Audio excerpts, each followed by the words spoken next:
അസ്സലാമു അലൈക്കും വറഹ്മത്തുള്ളാഹി വബറകാതുഹു. അൽഹംദുലില്ലാ, ഒരിക്കൽ കൂടി ഈ മഹത്തായ ദിവസം നമ്മൾ അസ്മാഉൽ ഹുസ്ന ചൊല്ലാൻ ആരംഭിക്കുകയാണ്.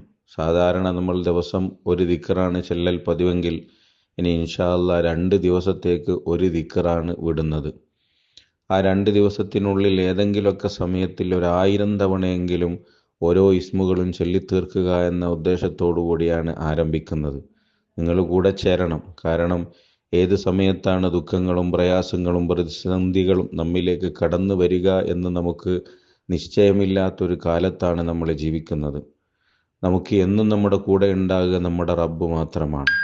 ആ ഒരു ഉദ്ദേശത്തോടു കൂടി ഉള്ള ബുദ്ധിമുട്ടുകൾ നീങ്ങാനും ഉള്ള പ്രയാസങ്ങൾ അകലാനും രോഗങ്ങൾ ശിഫയാകാനും ഇങ്ങനെയുള്ള എല്ലാ നിയത്തുകളോടുകൂടി തന്നെ നമുക്ക് ആരംഭിക്കാം. അല്ലാഹു തആല തൗഫീഖ് തരട്ടെ.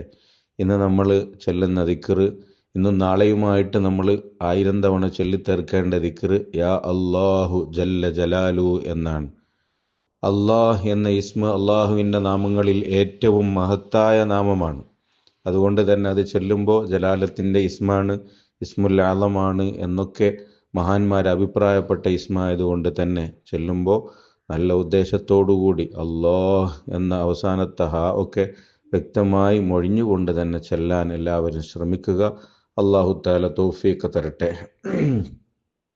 അതുപോലെ തന്നെ അല്ലാഹ് എന്ന ഇസ്മ ആരെങ്കിലും ഒരാൾ എല്ലാ നിസ്കാരത്തിന് ശേഷവും 100 തവണ ചൊല്ലൽ പതിവാക്കി കഴിഞ്ഞാൽ അവൻ്റെ ഖൽബ് നന്നാകും. ഇൽമു കൊണ്ട്, അള്ളാഹുവിൻ്റെ അറിവ് കൊണ്ട് അത് നിറഞ്ഞു നിൽക്കുന്നതാണ് എന്ന് മഹാന്മാർ പഠിപ്പിക്കുന്നതാണ്. അതുപോലെ തന്നെ ഓരോ ദിവസവും യാ അല്ലാഹ് എന്ന ദിക്ർ 1000 പ്രാവശ്യം ചൊല്ലിയാൽ അവൻ്റെ ഈമാനിനെ അല്ലാഹു തആല ശക്തിപ്പെടുത്തുന്നതാണ് എന്നും മഹാന്മാർ പഠിപ്പിക്കുന്നതാണ്.